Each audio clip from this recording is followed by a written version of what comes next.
Paz e bem a todos, sejam todos bem-vindos e bem-vindas a esse encontro filosófico. E hoje eu, professor Isaías, estou de novo sendo auxiliado na interpretação pela Fofa e hoje nós vamos tratar de questões éticas. E a ética é uma área da filosofia que investiga as condutas humanas. Eu vou repetir. A ética é uma área da filosofia que investiga a moral. Eu vou repetir. A ética é uma área da filosofia que trata dos princípios do bem e do mal. Então, é muito comum a gente confundir moral com ética, ética com moral. Hoje a gente vai tirar isso a limpo. Hoje vamos tirar isso a limpo e ver a diferença e, ao mesmo tempo, a concordância entre uma e outra. Então, temos o seguinte. A ética, ela é um termo que vem do grego ethos, que literalmente significa morada, refúgio. Em termos filosóficos, está ligada ao modo de ser, ao caráter, à natureza, à índole das pessoas. E como eu falei anteriormente, a ética é uma área da filosofia que investiga a moral, portanto, que investiga as condutas humanas. De tal modo que eu posso até falar que a moral é filha da ética, porque a moral é ciência e a ética é filosofia. E toda ciência é filha da filosofia. Então a moral tem origem num termo latino chamado moralis, que significa relativo aos costumes, ligados aos costumes. O conceito de moral pode ser definido como um conjunto de regras sociais dentro de um determinado contexto, de uma determinada sociedade, que definem e norteiam o comportamento e o julgamento dos indivíduos sobre o que é moralmente aceito ou não. Então, a moral, sendo filha da ética, ela é justamente códigos, leis, regras. Então, quando nós não seguimos um princípio moral, a probabilidade é de que a gente fique com peso de consciência. Quando a gente não segue uma ética, uma regra, aí tem uma sanção, tem uma penalidade. Então, se de repente eu estou na minha casa fazendo o almoço, me dirijo a um filho e digo assim, vai comprar um refrigerante para a gente tomar na hora do almoço. Ele não vai, e aí eu deixo de lado, não vou fazer nenhuma perturbação, no máximo ele pode ficar com um pouquinho de peso de consciência por não ter ido fazer o que eu pedi. Mas se eu disser assim, vai comprar uma garrafa de Coca-Cola, enquanto ela não chegar, ninguém almoça, aí já não é mais ética, aí é moral, porque eu estou dando uma penalidade caso a regra não seja cumprida. Então, quando nós não cumprimos uma regra moral, em geral, nós sofremos as consequências.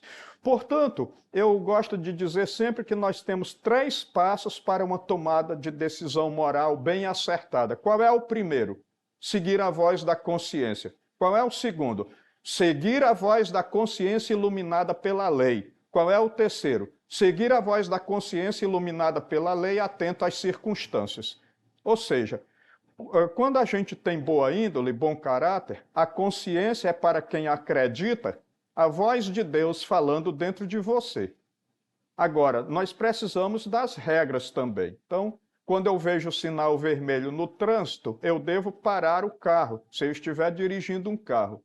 Então, eu sigo a minha consciência e eu estou atento à lei. Mas vamos supor que a minha mãe esteja com problema de saúde dentro do meu carro. Aí eu tenho que ver as circunstâncias também.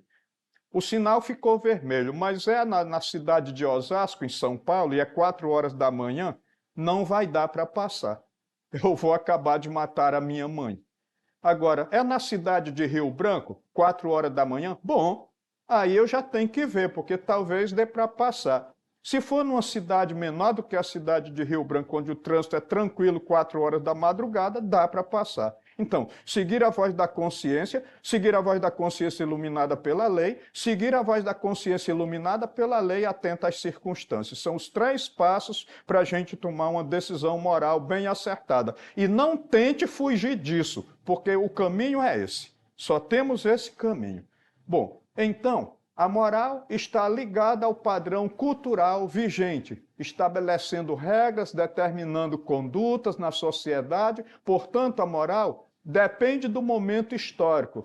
Portanto, de vez em quando a ética está dizendo moral, está na hora de acordar, vamos mudar alguma coisa, porque muitas vezes aquilo que vale para 2023 pode não valer mais daqui a 30 anos. Então, a ética ela está constantemente balançando a moral. Vamos dar um exemplo?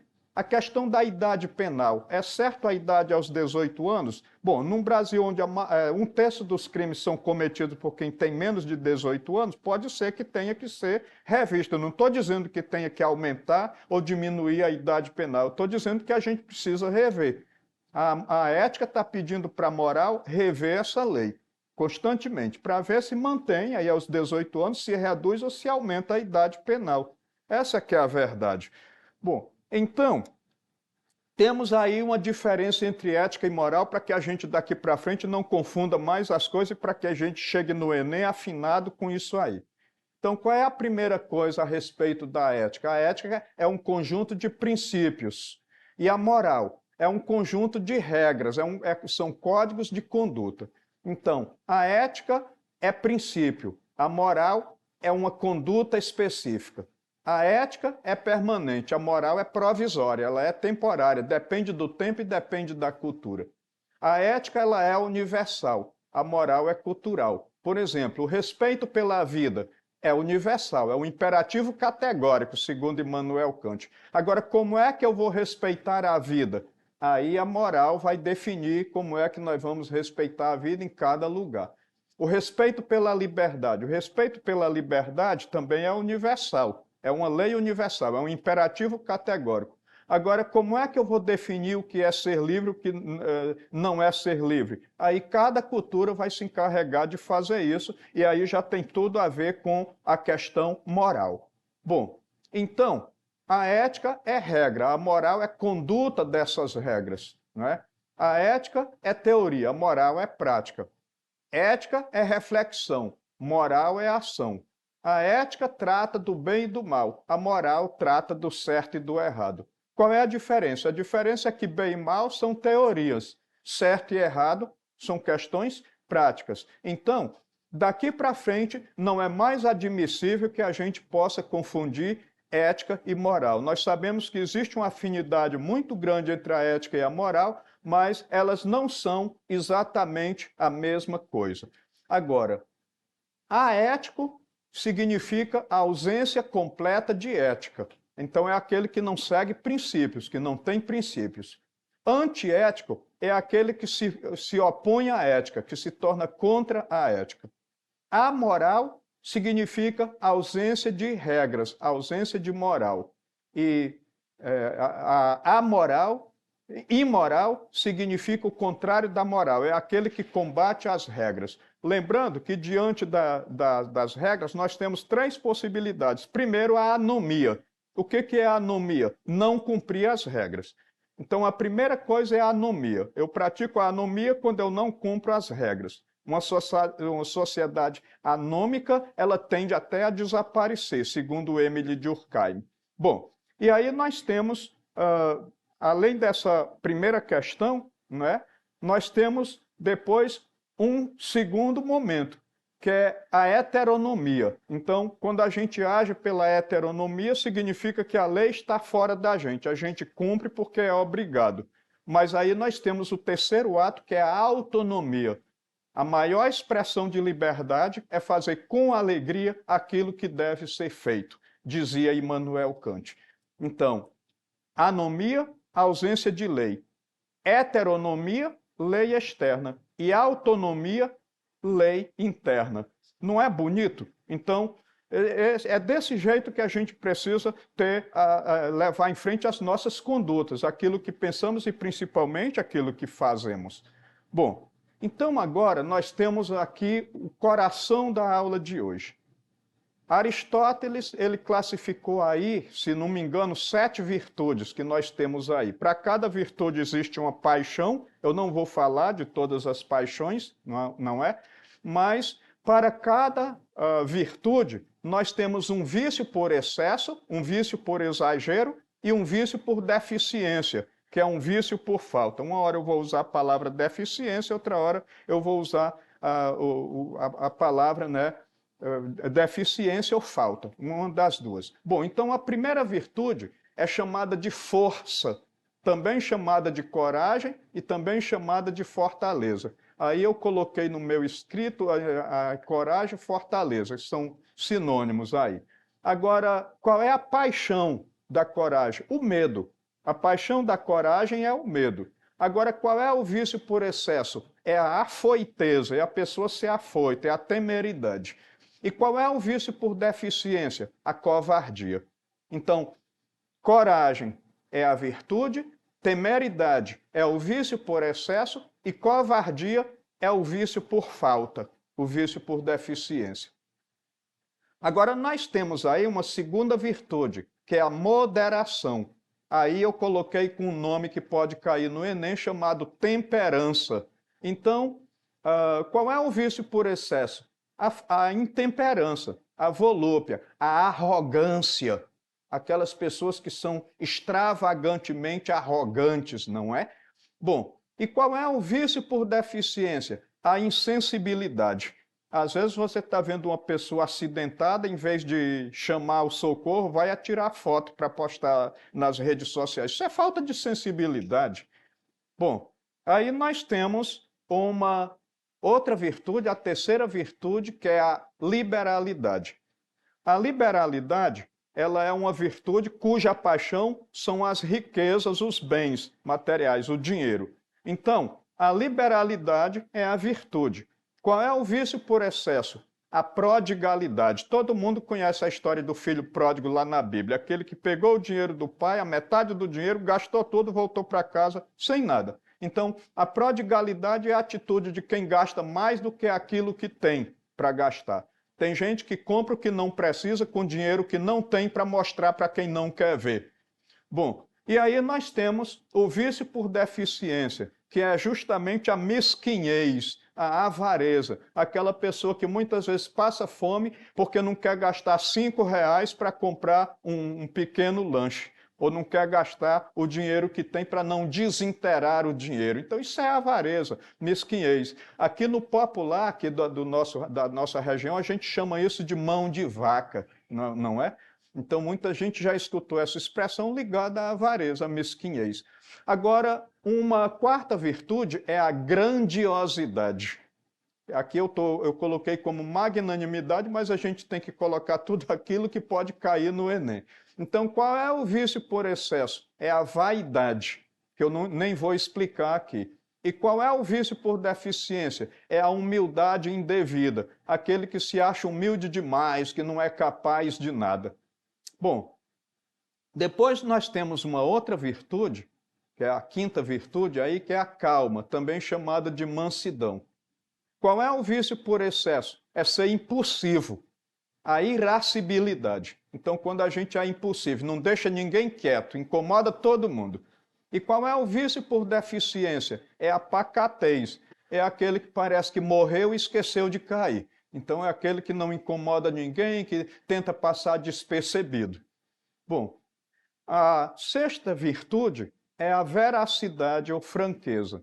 Bom, e aí nós temos como vício por exagero, exagerar nas próprias qualidades, que nós vamos chamar aí no Enem de jactância, né? E nós temos também o vício por deficiência, que é a falsa modéstia, a subestima, aquele que diminui a si mesmo, né? Então, eu escutei uma vez um colega meu, professor de Química, dizendo, professor Richardson Barros, que tem gente que é humilde demais e excesso de humildade é subterfúgio para esconder a fraqueza. Olha que interessante. Excesso de humildade é subterfúgio para esconder a fraqueza. Então, humilde sim. Ser humilde demais, nunca. E, finalmente, nós temos aí a última virtude, que é a justiça, pelo menos aí nessa classificação das virtudes em Aristóteles. Aí nós temos como vício por excesso a desigualdade por ganho. Às vezes eu coloco as pessoas para trabalhar e pago um salário inferior àquilo que elas deveriam receber. Então eu estou me apropriando do que é do outro. E nós temos o vício por deficiência, que é justamente a desigualdade por perda. Então, quando alguma coisa que é meu por direito, eu acabo deixando com alguém. Se eu faço isso por caridade, tudo bem, mas se eu sou forçado a deixar, eu estou entregando aquilo que é meu. Bom, então agora, para Aristóteles, a virtude, além de ser o meio termo entre dois vícios, como a gente acabou de ver, ela também ela deve ser aprimorada pelo hábito. Então, aquela ideia lá de que conhecereis a verdade vos libertará, que está lá no Evangelho de João, capítulo 8, para Aristóteles isso aí não está com nada, porque, na verdade, você pode conhecer tudo e não cumprir nada. Então, não adianta conhecer os mandamentos da lei de Deus, não adianta conhecer nada se você não quer colocar em prática. Então, a virtude, ela deve ser aprimorada pelo hábito. Não basta conhecer, precisa colocar em prática e não só. Precisa colocar em prática todos os dias, porque um atleta, ele só vai ser um bom atleta treinando todos os dias, e para a virtude é a mesma coisa. A virtude, ela não vai funcionar de forma diferenciada. Então, agora nós temos aí uma questão que vai tratar justamente de alguma coisa ligada a esse distanciamento que nós temos entre aquilo que a gente sabe e aquilo que a gente cumpre. Essa questão foi tirada do Enem de 2011 e está aí na página 116 do nosso livro Texto. O brasileiro tem noção clara dos comportamentos éticos e morais adequados, mas vive sob o espectro da corrupção, revela pesquisa. Se o país fosse resultado dos padrões morais que as pessoas dizem aprovar, pareceria mais com uma Escandinávia do que com a Brusundanga de uma sociedade corrompida, definida aí, criada pelo Lima Barreto. Bom, então aí nós temos a questão diretamente. Nós temos aí a questão diretamente. Então, o distanciamento entre reconhecer e cumprir efetivamente o que é moral, o que a moral constituiu, uma ambiguidade inerente ao ser humano, porque as normas morais são o quê? Então, o que são as normas morais? Bom, então aí na letra A nós temos, elas são decorrentes da vontade divina e por esse motivo utópicas. Então, eu quero antecipar que não existem leis divinas. As leis que nós temos são leis, todas elas criadas pelo homem, muito embora o Êxodo diga lá que Moisés recebeu os 10 mandamentos de Deus, mas nós sabemos que tem tudo a ver com as coisas que também já estavam presentes lá no Código de Hammurabi. Letra B. Parâmetros idealizados cujo cumprimento é destituído de obrigação. Letra C. Amplas e vão além da capacidade do indivíduo de conseguir cumpri-las integralmente. D. Criadas pelo homem que concede a si mesmo a lei a qual deve se submeter. Letra E. Cumpridas por aqueles que se dedicavam inteiramente a observar as normas jurídicas. Então, como resposta, nós temos letra D, criadas pelo homem que concede a si mesmo a lei a qual deve se submeter. Então, essa foi a aula de hoje. Na próxima aula, nós vamos trabalhar um pouco o contrário desse pensamento ético, nós vamos trabalhar com a questão do valor dos valores morais, por isso aqui já fica o convite para a próxima aula. Não deixem de visitar a nossa plataforma para reforçar os conteúdos retomados e conto com a presença de todos vocês no nosso próximo encontro. Muito obrigado e até lá.